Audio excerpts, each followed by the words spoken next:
Well, it's Wednesday, February 25th. I'm Brittany Noble, and here's what's coming up in the breakdown. Texas Representative Al Green is removed from the U.S. Capitol after he stood in protest during President Donald Trump's address to Congress. The lawmaker explains the message behind his protest.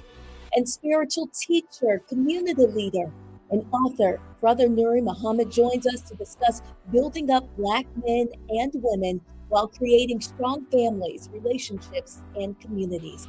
The breakdown starts now.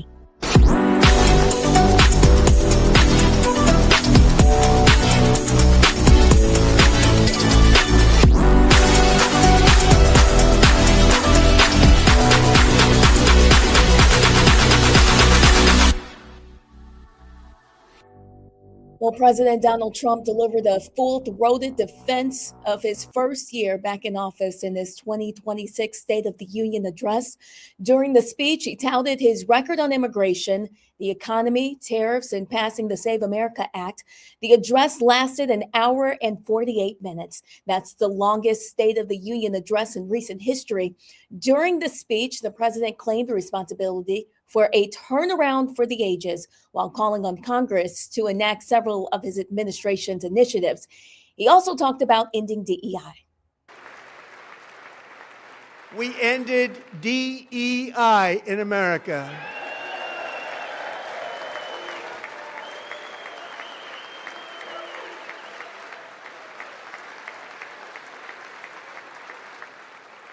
We cut a record number of job-killing regulations, and in 1 year, we have lifted 2.4 million Americans, a record, off of food stamps.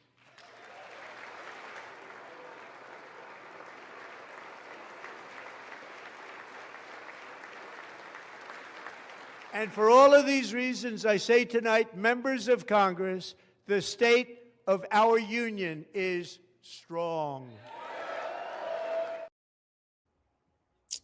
Well, Republicans offered raucous applause over the course of the speech, while Democrats mostly sat in silence. The president also talked about voting and passing the Save America Act, which requires stricter rules around proof of citizenship in order for people to vote. To stop illegal aliens and others who are unpermitted persons from voting in our sacred American elections. That cheating is rampant in our elections. It's rampant. It's very simple. All voters must show voter ID.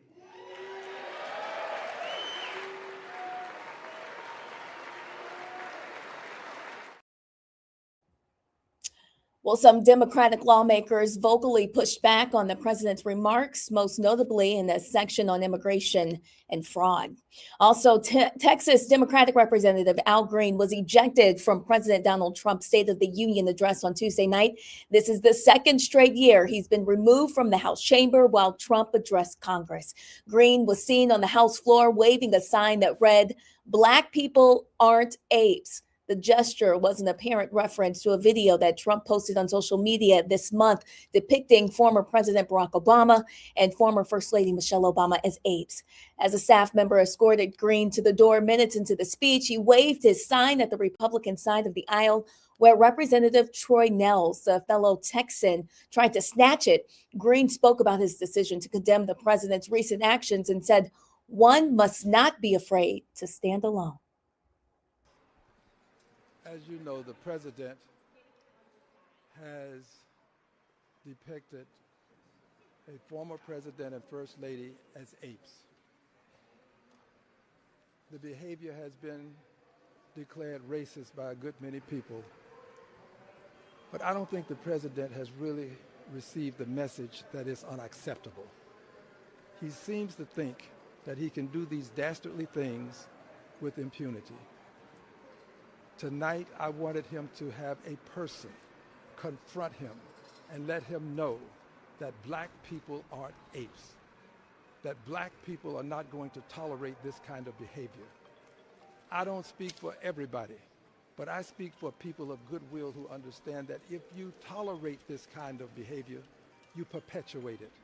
I refuse to tolerate this level of hate that the president is in fact putting into policy. We must take a stand against this level of invidious discrimination. I wanted him to know, and I wanted him to see it and hear it up close. But judging from the expression on his face, he got the message. He saw it, he got the message, and I hope that others will let him have a similar message so that he will discontinue this behavior. Now, there are people who believe that I should not take a stand such as this. There are others who have taken stands, and they too have been vilified. Dr. King went to jail for taking a stand. Rosa Parks went to jail for taking a stand. Sometimes you have to take a stand. Rosa Parks was alone when she was arrested in a racist southern town, but she was there. There are times when it is, on some issues, better to stand alone than not stand at all. I stood alone, but I assure you, I would do it again, because he must know that there are people who will take a stand against his insidious behavior. Well, Congressman Green will be on Roland Martin Unfiltered tonight at 6 p.m. Eastern. Minnesota Democratic Representative Ilhan Omar also took a stand at the State of Union address. Many Democrats chose to boycott Trump's address, but Representative Omar decided to attend. During the president's speech, he began to bait Democrats about immigration, requesting that they stand up if they agreed with the statement. The first duty of the American government is to protect American citizens, not illegal aliens. Throughout the intense interaction, Omar can be heard shouting, "You have killed Americans," as Trump attempted to shame Democrats. Just take a listen. You should be ashamed of yourself not standing up. You should be ashamed of yourself. That is why I'm also asking you to end deadly sanctuary cities that protect the criminals and enact serious penalties for public officials who block the removal of criminal aliens. In many cases, drug lords, murderers all over our country, they're blocking the removal of these people out of our country, and you should be ashamed of yourself. Well, Trump continued to slam Democrats for supporting sanctuary cities and called on Congress to enact serious penalties for public officials who block the removal of criminal aliens. Alabama native and U.S. Congresswoman Representative Terry Sewell honored civil rights icon Joanne Bland on the U.S. House floor Tuesday. Sewell paid tribute to the life and legacy of Bland, who died Thursday, February 19th, at the age of 72. No cause of death has been reported. She grew up in Selma and dedicated her life to the civil rights movement, participating in historic marches and working with organizations including the Southern Christian Leadership Conference and the NAACP. Madam Speaker, I rise to honor the extraordinary life and legacy of foot soldier, freedom fighter, and civil rights icon, Miss Joanne Bland, who passed away on February 19, 2026, at the age of 72. As a proud daughter of Selma, Alabama, Joanne dedicated her life to the struggle for civil rights and voting rights. As an active member of the Student Nonviolent Coordinating Committee, she joined the movement at a remarkable young age, and at just 11 years old, she was one of the youngest participants in the 1965 march from Selma to Montgomery. But her courage did not end on the Edmund Pettus Bridge. By her early teens, Joanne had been arrested at least 13 times for her participation in the civil rights demonstrations. She was also among the courageous students who integrated A.G. Parrish High School, where she opened doors of opportunity for countless children to follow in her footsteps. As an adult, Joanne worked to educate others on Selma's role in the civil rights movement, ensuring that our legacy would continue to inspire future generations.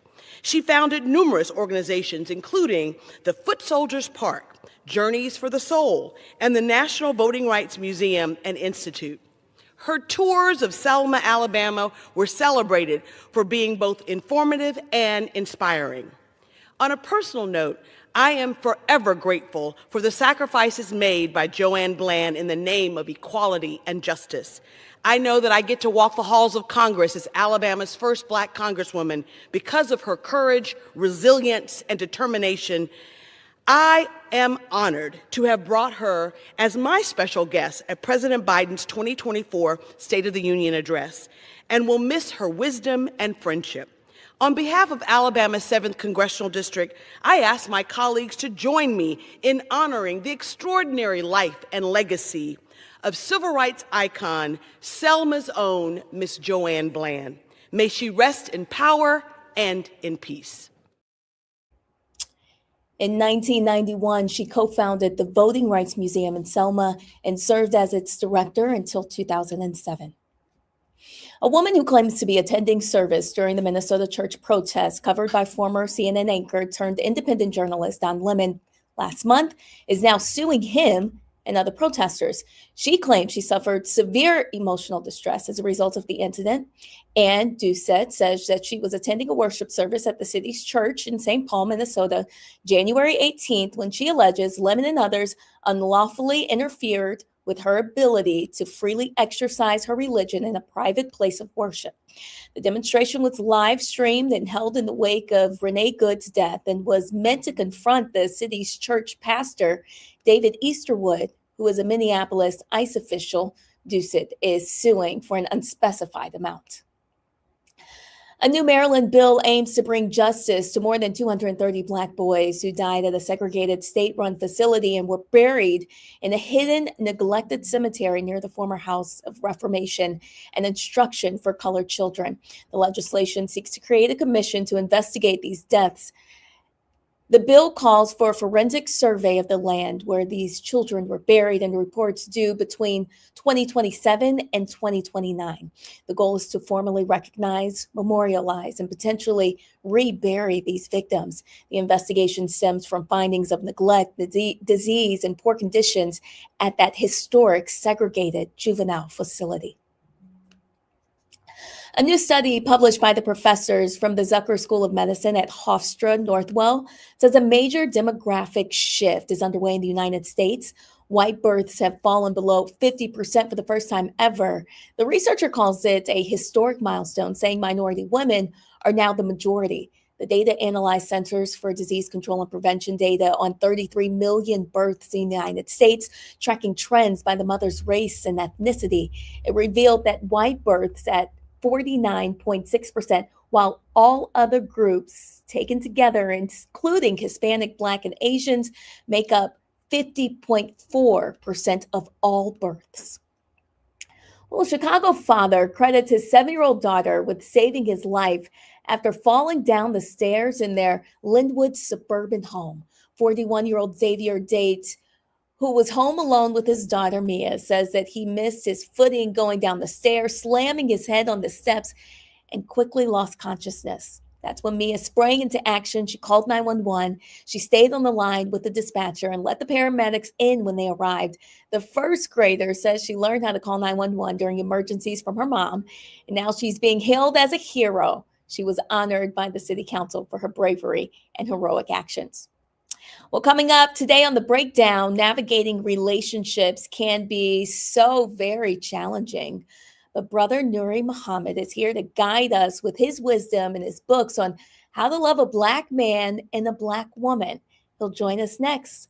Stay with us, and remember, for more news, headlines, and in-depth coverage 24 hours a day, please visit the Black Star Network. We are your source for stories that matter to our community. We'll be right back. You're watching The Breakdown.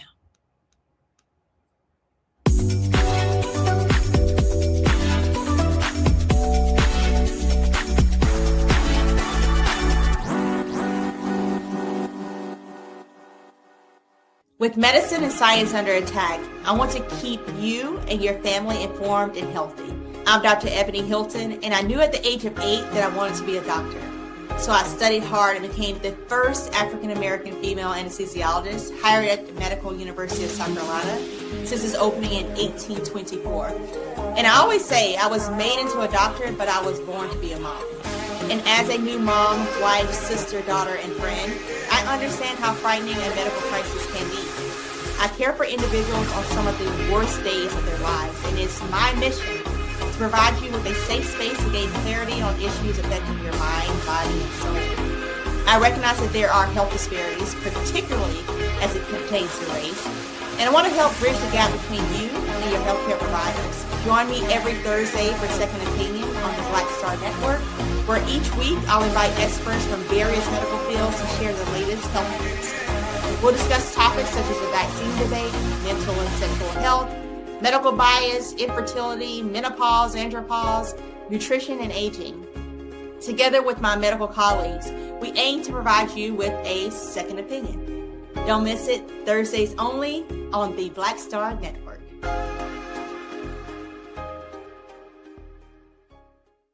If in this country right now, you have people get up in the morning and the only thing they can think about is how many people they can hurt, and they got the power, that's the time for mourning. For better or worse, what makes America special, it's that legal system that's supposed to protect minorities from the tyranny of the majority. We are at a point of a moral emergency. We must raise a voice of outrage. We must raise a voice of compassion. And we must raise a voice of unity. We are not in a crisis of party versus party. We are in a crisis of civilization, a human rights crisis, and a crisis of democracy itself. And guess what? You've been chosen to make sure that those that would destroy, those that would hate, don't have the final say, and they don't ultimately win. I'm Risa Colbert, and you're watching the Black Star Network.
Welcome back. In a world where relationships can often feel transactional and where systemic forces have long attempted to devalue Black men, women, and families, messages that undermine love are amplified daily across social media.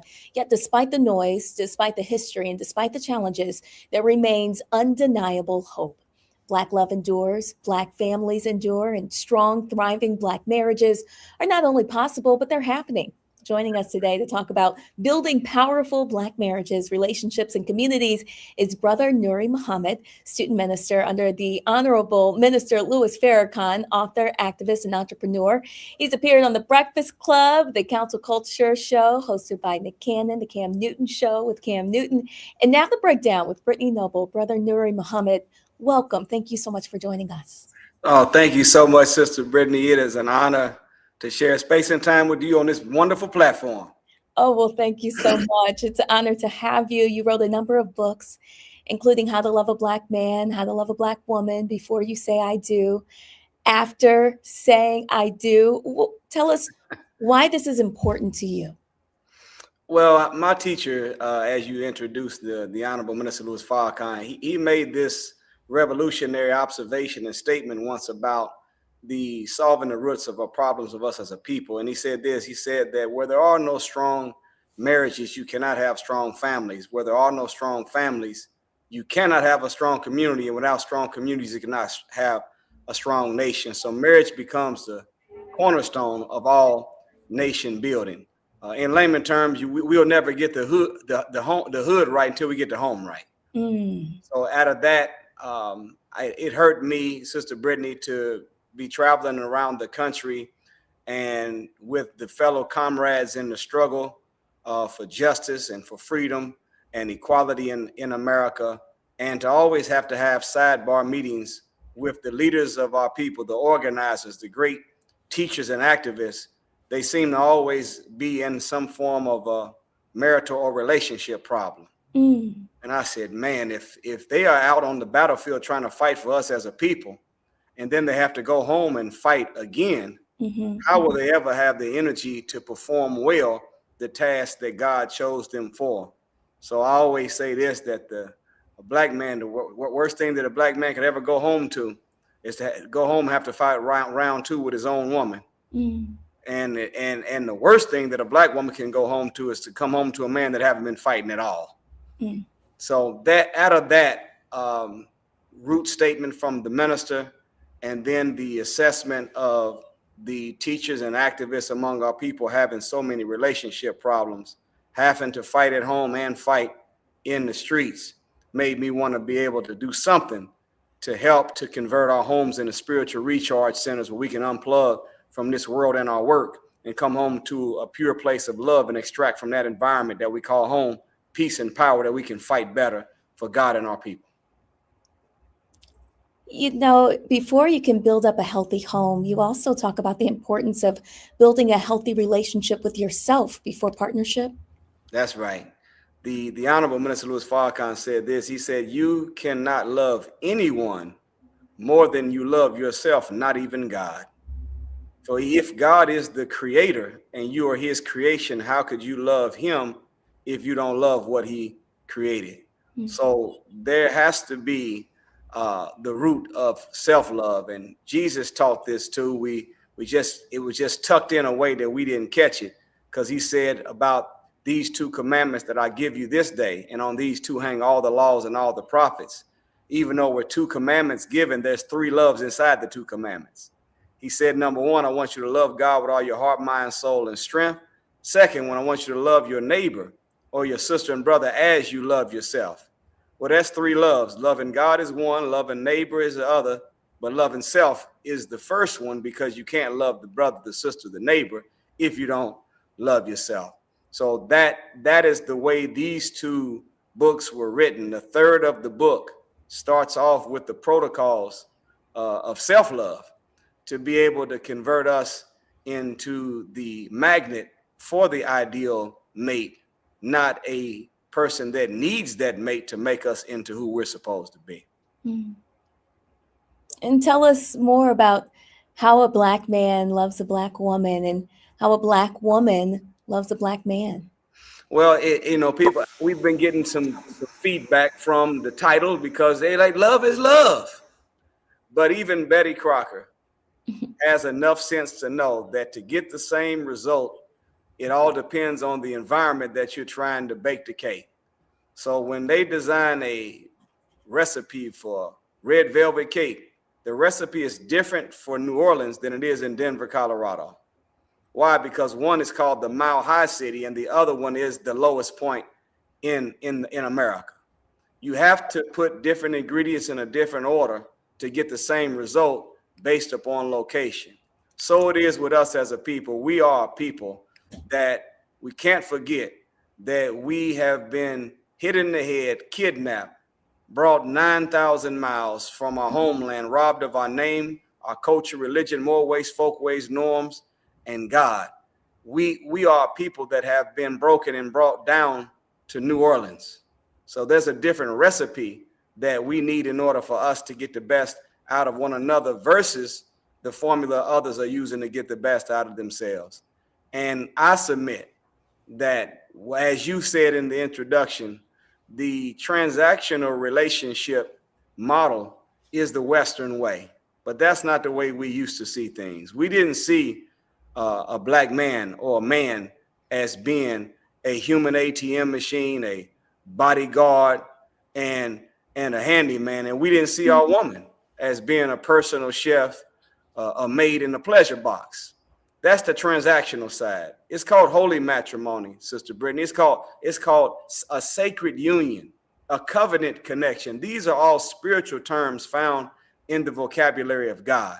So what we attempted to do in the How to Love a Black Man, How to Love a Black Woman is lift the gender-specific commands from the Lord of the Worlds found in Bible, Quran, and in the teachings of the Honorable Elijah Muhammad, scientific experiments, history, blend it all together and present it in a very user-friendly way that we can work a God-centered divine formula for love instead of this transactional Western European format that doesn't seem to be working too good with us having a 75% divorce rate. Mm. Now, let's dig into it some more. According to research published in Essence magazine, Black women have the lowest marriage rates and highest rates of never having been married among other racial groups in the United States. Why is this? Well, unfortunately, it seems to be a major product of what you could call plantation psychosis or post-traumatic slave syndrome for us. In the sense there's a great scientist named Naim Latif.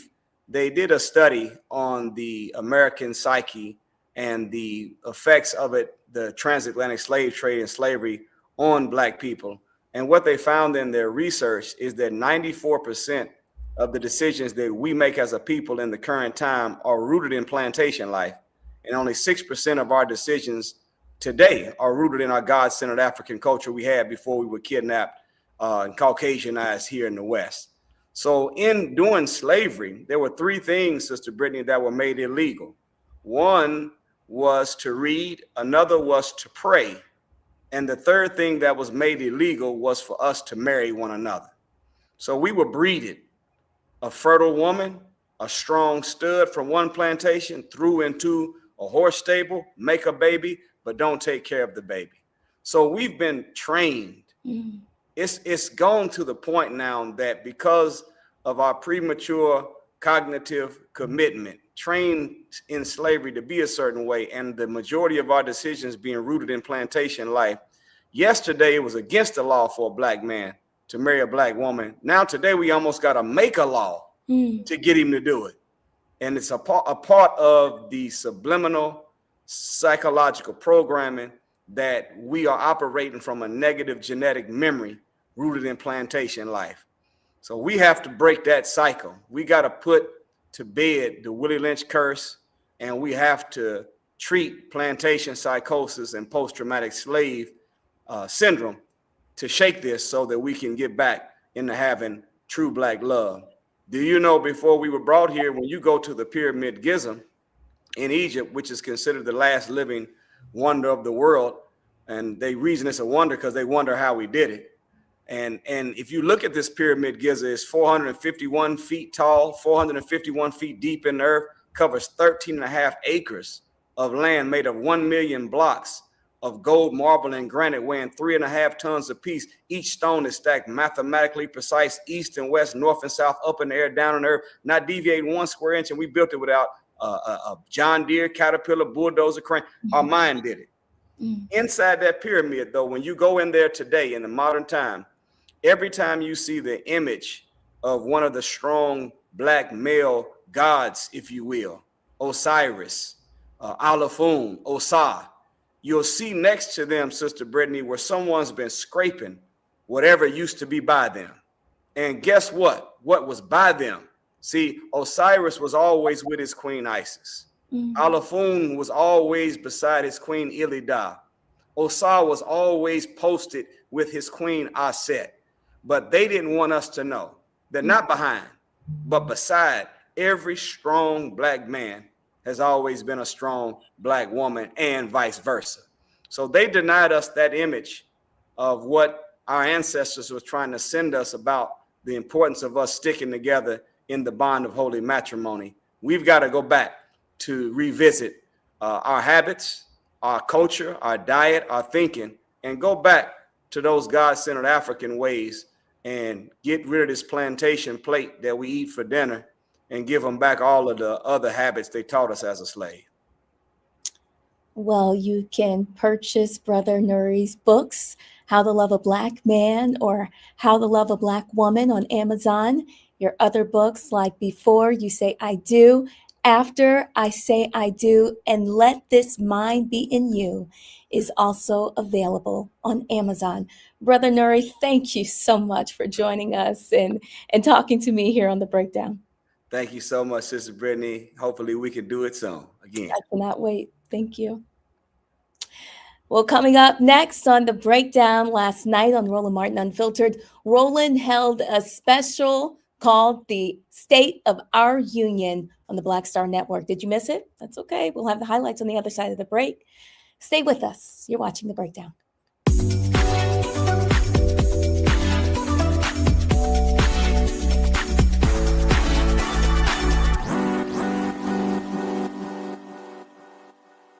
With medicine and science under attack, I want to keep you and your family informed and healthy.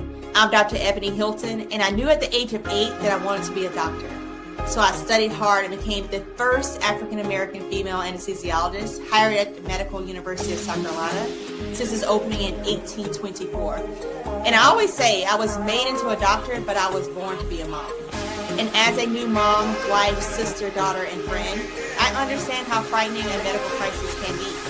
I care for individuals on some of the worst days of their lives, and it's my mission to provide you with a safe space to gain clarity on issues affecting your mind, body, and soul. I recognize that there are health disparities, particularly as it pertains to race, and I want to help bridge the gap between you and your healthcare providers. Join me every Thursday for Second Opinion on the Black Star Network, where each week I'll invite experts from various medical fields to share the latest health news. We'll discuss topics such as the vaccine debate, mental and sexual health, medical bias, infertility, menopause, andropause, nutrition, and aging. Together with my medical colleagues, we aim to provide you with a second opinion. Don't miss it, Thursdays only on the Black Star Network.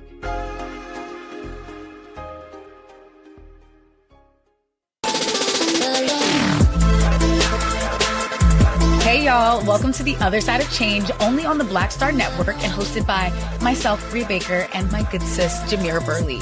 We are just two millennial women tackling everything at the intersection of politics, gender, and pop culture. And we don't just settle for commentary. This is about solution-driven dialogue to get us to the world as it could be and not just as it is. Watch us on the Black Star Network, so tune in to The Other Side of Change.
Well, the family of Robert Lee Green are asking for your help. He went missing in Tallahassee, Florida, March 20th, 2025. The location and circumstances of the 57-year-old's disappearance are still unknown. There's a deep concern for his safety. He was last seen with a backpack and a violin. Please call the Gadsden County Sheriff's Department at 850-627-9233.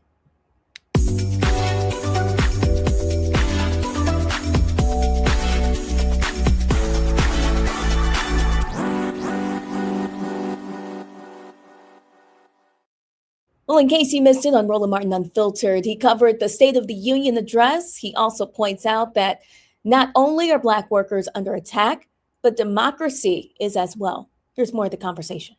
Folks, one of the areas that this administration has really been targeting is labor. Even though you had the Teamsters president who stood up there and has really been aiding Republicans in every possible way. This administration does not like labor at all. And when you look at African Americans, the percentage that we make up, we start talking about SEIU, we start talking about the National Education Association, American Federation of Teachers, and of course, federal government employees as well. The numbers are significant. Becky Pringle, she's the president of the National Education Association, joins us right now. And Becky, anybody who understands the history of this country, who understands the growing middle class, the reality is the numbers don't lie. And that is African Americans have greatly benefited from labor unions in this country. This administration has done all they can to attack labor. In fact, one of the things that they did was try to get rid of, or immediately came in and got rid of these federal labor contracts for federal employees. We know 1 in 5 federal employees are African American. And then when you start talking about workers on the state government level, county government, city government, school government, we're talking a significant number of black folks nationally. Absolutely. It's good to join you again, Roland, and thank you so much for lifting that up. The reality is that under this Trump administration, we've gone in the wrong direction when you talk about numbers. Not that this administration cares about facts, but the fact is that the unemployment rate for Black working people in this country was at its lowest ever during the Biden administration. And since the Trump administration came into power, that has turned exactly in the opposite and wrong direction. You are right that labor unions have lifted the Black population throughout history into the middle class. And by the way, Roland, it's one of the reasons why the Black percentage of union membership is at the highest point, higher than any other groups, honestly, because they understand the power of coming together in a collective way. And we have the facts, we have the information historically to demonstrate that workers who belong to a union, on average, earn higher wages. But you know, Roland, it's so much more than that. Because we understand that as diversity, equity, inclusion is under attack, as literally our public education system is under attack, as our democracy is under attack, we understand our unique role as unionists and especially as educators to fight back against this administration and fight for the vision of the United States of America that we know all people deserve. Right now, early voting is taking place in Texas. We're seeing elections in North Carolina as well, getting ready for March 3rd.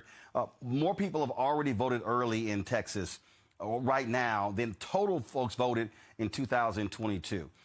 Talk about how critically important the role labor is playing when it comes to driving people to the polls. You've got, of course, an open United States Senate, got a competitive Senate seat in North Carolina. You've got Sherrod Brown, who's back running for the seat in Ohio. You've got a seat in Kentucky. You've got John Ossoff defending his seat in Georgia. You got Susan Collins, who is facing a stern test, could lose in Maine. You've got Iowa as well. Just walk folks through in terms of how critically important it is to drive boots on the ground, organizing and mobilizing, because what I keep telling people, you can whine, complain, yell, scream, holler, post on social media, but the first step to changing what's going on is to remove Republican control of the House and Senate. You know, Roland, unions all over this country understand they're in a unique place to lift up the voices of working Americans. And we know that not just our members, but in our case, certainly our parents, our allies and communities, you know, the NEA with our 3 million members, we have members in every single congressional district in this country. That means that our members alone can make the difference in a lot of these elections. So we understand that teachers and support staff are the most trusted voices in any community. And we are uniting together to do that. You talked about, Roland, organizing, mobilizing. What I say to our members and our allies is we have to commit every single day, every day, to 7 actions, what I call my 7 action verbs. Every day, we've got to make a commitment to educate, to communicate, to organize, to mobilize, to legislate, to litigate, and 7th verb, elect. Because we know with all of those other things, until we change the people who are in those positions, who don't care about our public schools, the foundation of this or any democracy, who don't care about our kids, our communities, or quite honestly, the democracy in this country, we have to show up in a way in 2026 that not only are going to protect the voters, but we have to protect the vote by turning out in record numbers, which we saw in 2025 and all the special elections that you talked about. And that is our goal in 2026. Absolutely. And so we're going to be out there covering a lot of this on the road, Becky. So we certainly appreciate you joining us on tonight. Thanks a lot. Absolutely.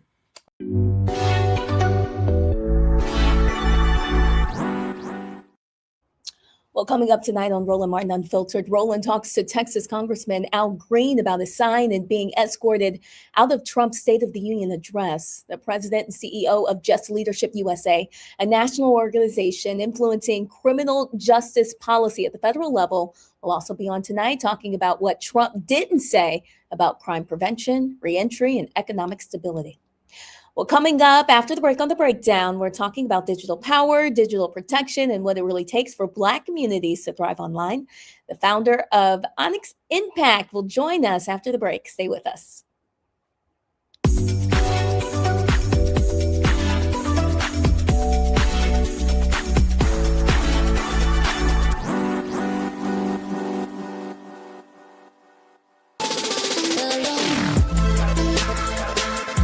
Hey y'all, welcome to The Other Side of Change, only on the Black Star Network and hosted by myself, Rhea Baker, and my good sis, Jamira Burley.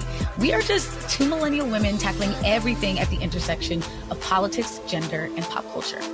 And we don't just settle for commentary. This is about solution-driven dialogue to get us to the world as it could be and not just as it is. Watch us on the Black Star Network, so tune in to The Other Side of Change.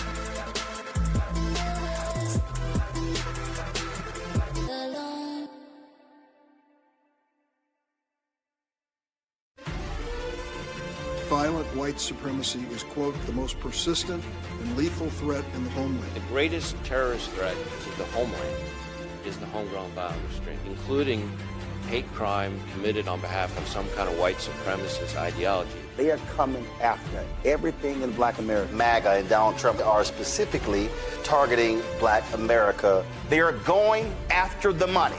Attack Black Lives Matter. Attack critical race theory. Attack woke, DEI. MAGA wants to defund Black America. This is a perfect example of their desire to completely degrade and de-emphasize Black people.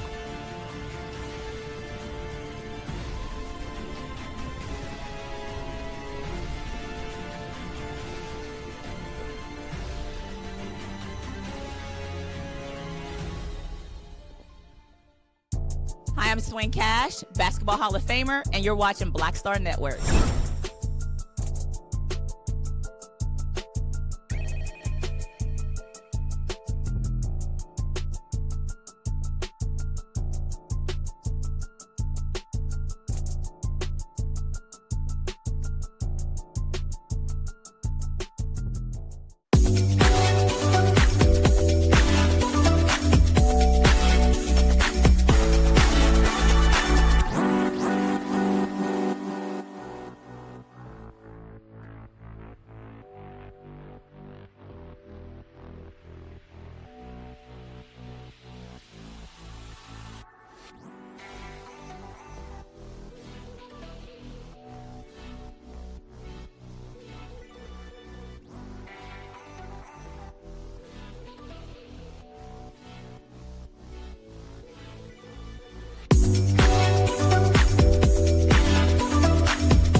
Well, today on The Breakdown, we're talking about digital power, digital protection, and what it really means for Black communities to thrive online.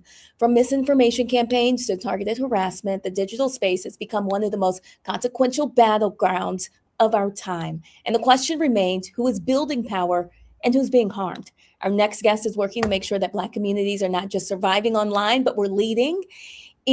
Isosa Osa is the founder and CEO of Onyx Impact, an organization that's focused on fighting digital harm, amplifying Black voices, and creating healthier online ecosystems. Isosa, thank you so much for joining us today on The Breakdown. Thank you so much, Brittany. I'm so happy to be here. Oh, we're happy to have you. Tell us a little bit more about how Onyx Impact got started.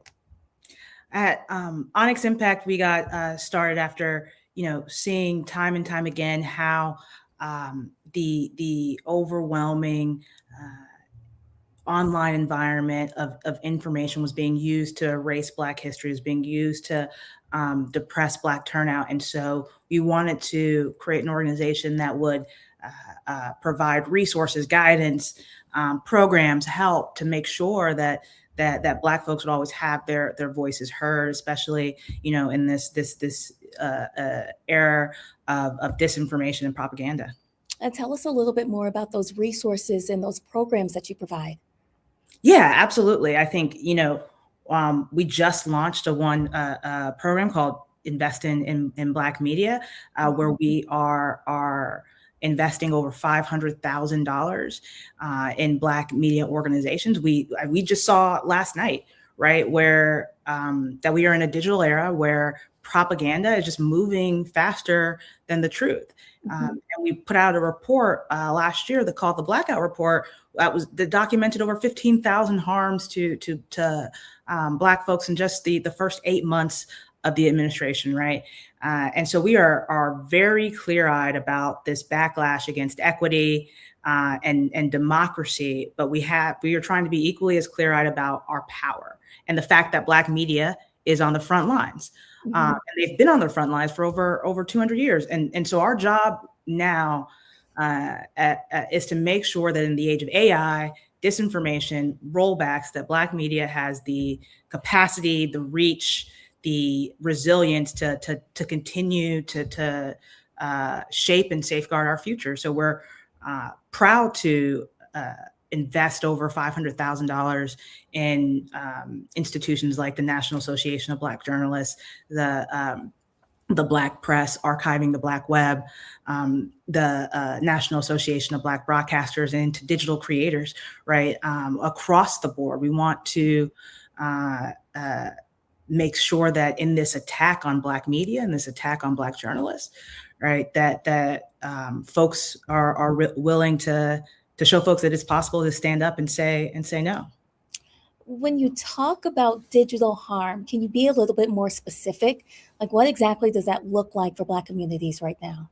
Yeah, absolutely. We have seen the rise of Black erasure, right, online, and in our news and communities, taking away Black accomplishments, destroying Black data online. We have seen the attempts to try to say our progress and accomplishments that didn't happen. We're also seeing, attempts to distort what type of information we see on in online spaces, right? That can look like anything from taking a kernel of truth and twisting it to make it seem into something that didn't happen or isn't given full context. We see folks pushing. We see the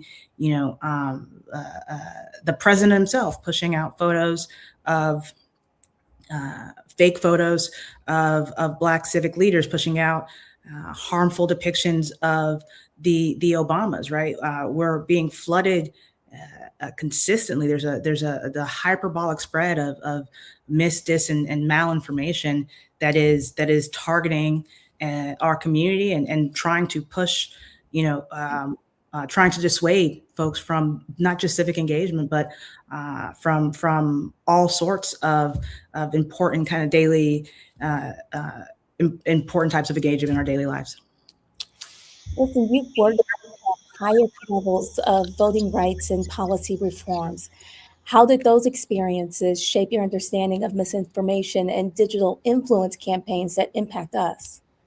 Absolutely. When I worked at Fair Fight Action, founded by Stacey Abrams, right? I saw firsthand how disinformation was used to attack Black election workers, right? How disinformation very quickly turned into threats and violence around our elections and the voting process, right? We're still seeing the ramifications of that today with what's happening in Fulton County, right? We also saw how important it was to provide folks with the guidance necessary to navigate through the harms of mis and disinformation as it relates to voting, to make sure people knew that there were voting options, to make sure people knew that their vote would be counted.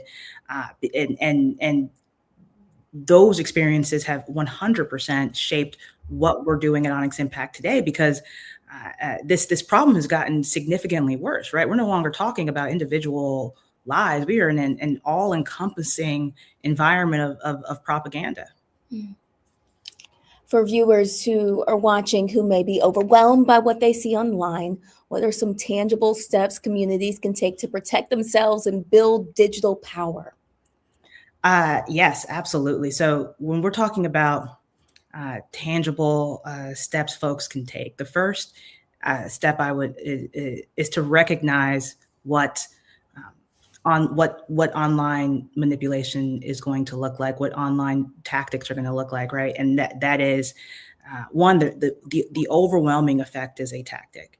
We are not supposed to see the same headline 45 times in a day. Our brains aren't built for that, right? And so it is knowing that when you're scrolling, that is what's going to happen. That is what the algorithm is going to push to you, and being able to identify and move past that. The second, I would really encourage, before we're sharing information, to just to pause, especially when that information invokes a really strong negative emotion, right? That confirms our bias. That is the easiest way to spread things that are false online. And there, I would encourage folks to go to digitalgreenbook.org. That's one of the sites that we are really proud to have put up, the digitalgreenbook.org, and it has all types of tactics to help us protect Black truth, protect our kids, protect our culture, right?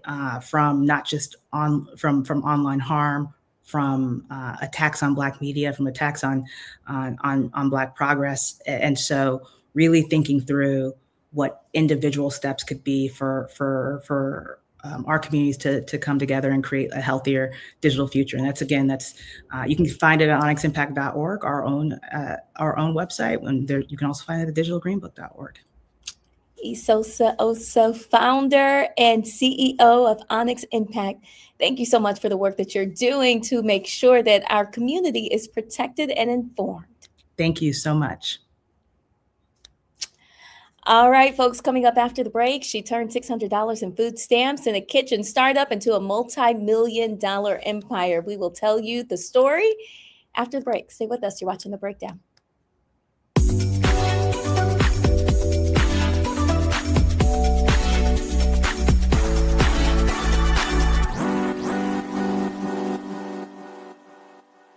They said the quiet part out loud. Black votes are a threat, so they erased them. After the Supreme Court gutted the Voting Rights Act in 2013, Republican legislatures moved fast. New voter ID laws, polling place shutdowns, purges of Black voters from the rolls. Trump's Justice Department didn't stop it, they joined in. In 2018, his DOJ backed Ohio's voter purge system, a scheme that disproportionately erased Black voters. Their goal, erase Black votes and political power. Yeah, that happened. These are the kinds of stories that we cover every day on Roland Martin Unfiltered. Subscribe on YouTube and download the Black Star Network app. Support fact-based independent journalism that centers African Americans and the issues that matter to our community.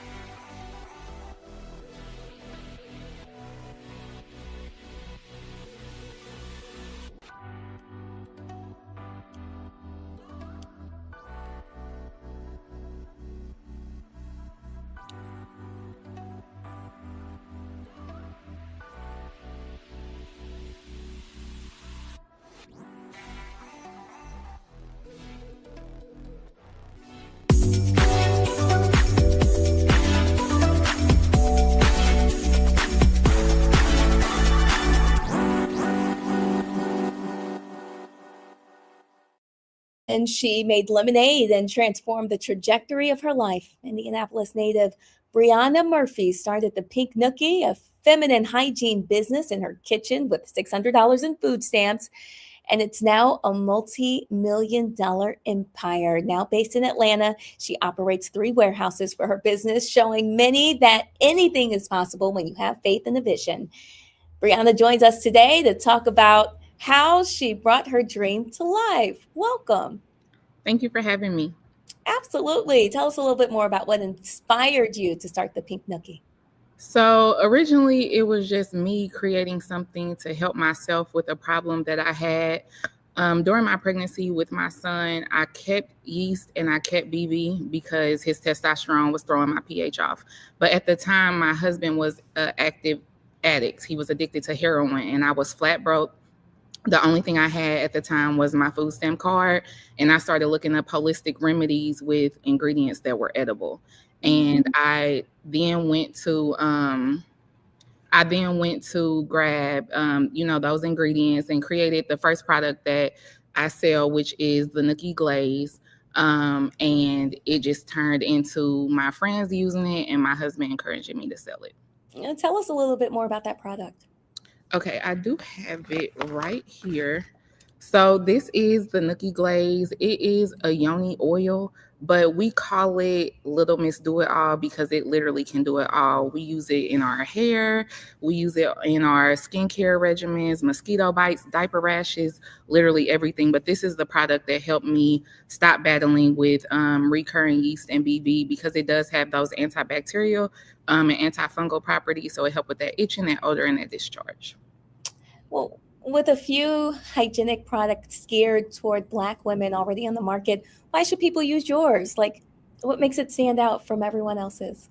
So one thing that I always say is there's brands everywhere, right? When you go down the aisle of bread, there's bread brands that you've never heard of. So it never was my goal to take over the whole market. The women that are for Pink Nookie will find Pink Nookie. But one thing that I do that separates me from a lot of handmade brands is I invest the time and the money to make sure that my formulas and things are not just me saying something works, but I have done the testing with scientists to make sure that my formulas are not growing yeast, that they're not growing mold, they're not growing any bacteria. We actually did a trial that insert MRSA, staph, and all kind of other nasty bacteria into my products. And within 7 days, 99.9% of them were gone. So it's not, you don't just take my word for it. The people who did go to school and the scientists confirm that what I say is going on.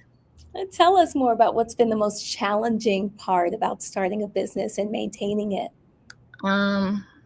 As a Black-owned business, we're not getting the funding. So everything that I do is operated based on cash flow. So everything that you see is coming from an order that was placed on my website. So securing funding, I've never gotten a loan, I've never gotten a grant. So I would say securing funding and staying afloat with just cash flow is the hardest thing I've ever experienced. Why do you believe it's important to have representation with hygiene products in our community? I feel like it's important because we don't see ourselves in most brands. Most brands are using other cultures to, catapult their product, but nobody cares about us. The Black women are the most underserved community, I feel like. So for me, it's important to see myself in a brand. For me, it's important to be very transparent in all things for my brand so that people, know that they can trust what I'm saying. So I understand that your husband also has a brand now called SACT. Yes. Tell us about it. So most problems that women have come directly from our men. If their diet is off, if they are not doing what they should be doing in the bedroom, then it throws us off down there. So it goes hand in hand. Your hygiene is just as important as your partner's hygiene. All right, Brianna, thank you so much for joining us. Before I let you go, tell people exactly where they can find your products. Our website is www.thepinknookie.com, and you can find both Pink Nookie and SACT on that website. And on your first order, if you use code Miss Nookie, MRS Nookie in all capital letters, it'll give you 15% off your purchase. All right, Brianna, thank you so much for joining us. Brianna Murphy, with the pink. We appreciate you for joining us. Thank you. Absolutely. Well, folks, I just want to remind you that you can shop blackstarnetwork.com. That's where you can find official Black Star Network gear. You can also support Black-owned media and Black-owned businesses. Shop blackstarnetwork.com, where there is a growing collection of Black-owned businesses, just like the Pink Nookie. And we have so many others featured on the site, apparel, accessories. You can get gifts there. We just want to keep our money circulating in our community. Well, that's going to do it for us today on The Breakdown. Thank you so much for spending part of your day with us. Please be sure to keep the conversation going online. You can follow me at The Noble Journalist. I'd love to hear what's going on in your neighborhood. Don't forget, we'll be back here tomorrow, same time, noon Eastern, same place, Black Star Network. For more special coverage and on-demand content, you can always go to our website, blackstarnetwork.com. Have a great day.